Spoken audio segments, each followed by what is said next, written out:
Esto es Cósmica Fanzine Podcast. Apocalipsis Now. El calor era soporífero y el monótono, rítmico sonido de las cigarras no ayudaba mucho al ánimo general. Charlie acomodó la carga sobre su espalda y secó el sudor de su frente con gesto adusto. Estaba cansado, agotado. El resentimiento mordió sus entrañas cuando sus ojos se encontraron con la figura de los supervisores que se paseaban por el borde del muro, observándolos desde arriba con la barbilla en alto y la fusta en la mano. Ellos, pese a ser tan esclavos como los obreros, conocieron el sabor del poder y se embriagaron con él, convirtiéndose en los enemigos de sus hermanos y hermanas. Se paseaban todo el día, esperando al primer atisbo de resistencia o fallo para lanzarse sobre ellos y deformarlos a golpes, perpetuando un sistema que los mantenía oprimidos desde el principio de los tiempos. La vida siempre fue así. Charlie no conoció a sus padres ni a una familia real. Fue criado desde su más tierna infancia en las guarderías del gobierno, alimentado, vestido y educado por funcionarios gubernamentales desde que eran poco más que niños de pecho. La función de estos servidores públicos podía resumirse en una sola: enseñar a los niños a respetar a la reina de un modo fanático. Ella era su madre, su hermana, su única amiga, su dueña y señora, su diosa. Todo lo bueno provenía de ella, y era su deber sagrado el protegerla, incluso si eso significaba rendir la vida.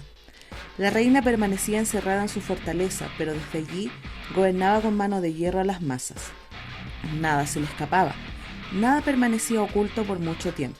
Ella lo sabía todo, lo veía todo, lo conocía todo. Su pueblo no tenía voluntad ni libertad. Estaban obligados a vivir con la cabeza gacha, trabajando día y noche hasta caer exhaustos. La ciudad estaba dividida en distritos, cada uno con una misión muy clara. Cerca de la fortaleza de la reina se encontraban las guarderías y escuelas donde se protegía, educaba y formaba a los niños para hacer desaparecer su individualidad. Todos debían soñar, pensar y sentir lo mismo. De eso dependía el futuro del país. En los círculos intermedios vivían los soldados, genéticamente modificados para ser más altos, más fuertes y más agresivos. Ellos cumplían la honrosa misión de proteger a la reina y a su corte, y a la vez de mantener el orden establecido y reprimir al que se atreviera a alzar la voz. Luego estaban los agricultores. Los agricultores se ocupaban de cultivar y almacenar la comida en la reserva que los mantendría alimentados durante el invierno. Su trabajo era duro, pero al menos estaban en el interior. Los obreros, en cambio, debían caminar kilómetros y kilómetros en busca de comida, enfrentando peligros con la muerte mordiendo sus talones. Ellos eran los menos favorecidos. Vivían en las zonas más inhóspitas y pobres y su trabajo no tenía fin. Estaban en la base de la pirámide social y por ende eran pisoteados por todos.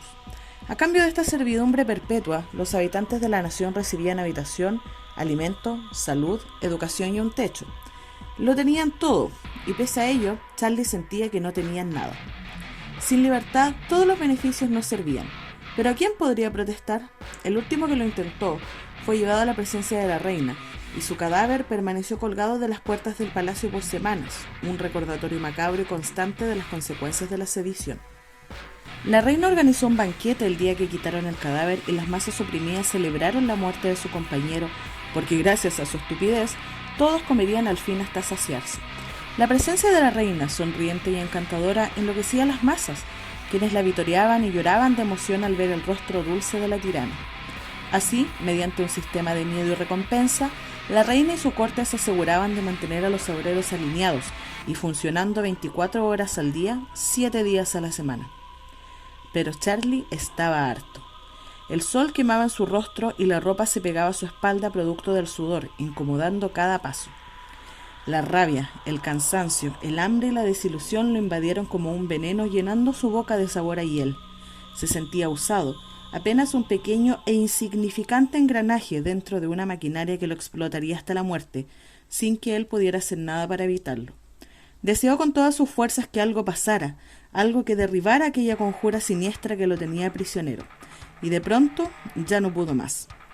Cogió el bulto que cargaba sobre los hombros y lo dejó caer con un ruido sordo sobre el polvo del camino. Sus compañeros lo observaron con callado asombro por unos segundos, como si no comprendieran lo que pasaba. Charlie mismo no comprendía lo que pasaba por su mente. ¿Por qué ahora? ¿Por qué después de más de 30 años decidía echarlo todo por la borda y entregarse a un final horrible?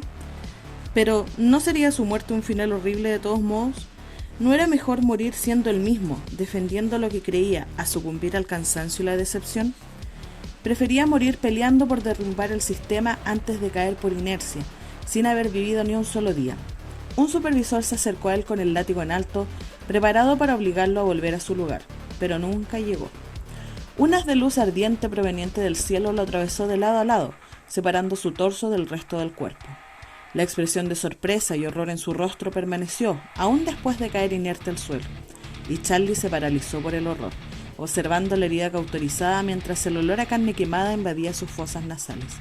A su alrededor, el pánico se desató, y tanto obreros como supervisores corrieron desesperados, huyendo de aquel haz de luz maligno que parecía perseguirlos. Era como si tuviera vida propia, o estuviera decidido a acabar con ellos, movido por un odio irracional y absoluto. Los obreros corrieron intentando alcanzar la seguridad de la ciudad, pero uno a uno caían bajo la poderosa luz. Charlie observó los cuerpos mutilados a su alrededor, incapaz de moverse y correr a buscar refugio como los demás. Manos, piernas, torsos y cabezas yacían tirados a su alrededor, como si se tratara de piezas de un rompecabezas macabro. Alguien dio la alarma en la ciudad y el sonido de las sirenas anunciando el fin llenó sus oídos, añadiendo miedo al miedo. Charlie cubrió sus oídos y, saliendo al fin de su estupor, decidió correr con los demás en dirección a la ciudad. Pero antes que pudieran llegar siquiera a las primeras murallas, una enorme roca envuelta en llamas descendió sobre ellos y aplastó las edificaciones, derrumbando edificios y casas como si fueran de papel, arrojando cuerpos y escombros por los aires. Las cuidadoras aparecieron en su línea de visión, corriendo bajo el despiadado ataque con los niños entre sus brazos, intentando inútilmente protegerlos de la lluvia de fuego y rocas. A esa la siguió otra, y Charlie no era capaz de comprender qué pasaba o qué provocó aquel ataque sin misericordia. ¿Cuál fue la provocación? ¿Cuál fue el mal que hicieron esos niños? Su mente le recordó que él quería que eso pasara, que quería que el sistema que lo tuvo esclavo toda su vida desapareciera para siempre de la faz de la tierra. Pero al ver a los niños envueltos en llamas, se dijo que no así. No así. De pronto apareció la reina, rodeada de soldados, huyendo con los demás en dirección a los bosques que rodeaban la ciudad.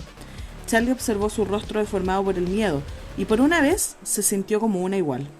Ella, la todopoderosa líder de su sociedad, por fin conocía el temor y la impotencia de no poder hacer nada frente a un mal que parecía invencible.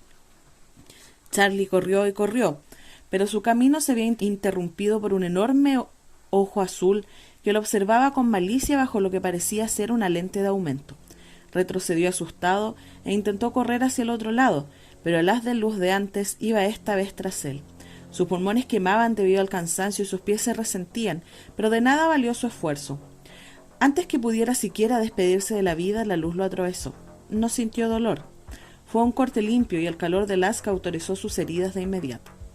Charlie cayó al suelo con un golpe sordo y con sus últimas fuerzas intentó recuperar sus piernas, alargándose hacia sus miembros cercenados. Frente a él, la ciudad ardía como una tea encendida, sepultando bajo el fuego siglos de tiranía. Charlie sonrió. Al menos moriría como un hombre libre. Entonces la luz volvió a caer sobre él y la oscuridad lo arrastró. «Matías, hijo, ¿qué estás haciendo?», preguntó Lucía secando sus manos en el paño de cocina. «Jugando», respondió el niño, mientras movía la lupa sobre la tierra del patio, quemando las indefensas hormigas que corrían en todas direcciones intentando escapar de su destino. Lucía suspiró, acercándose a él para ver a los pobres bichos siendo calcinados por la mano inmisericordia de su hijo de 10 años. «Deja eso, niño. Las pobres hormigas vivían muy felices hasta que llegaste tú», sentenció arrebatándole la lupa. Matías gruñó entre dientes y siguió a su madre al interior de la casa, dejando tras de sí su pequeño apocalipsis.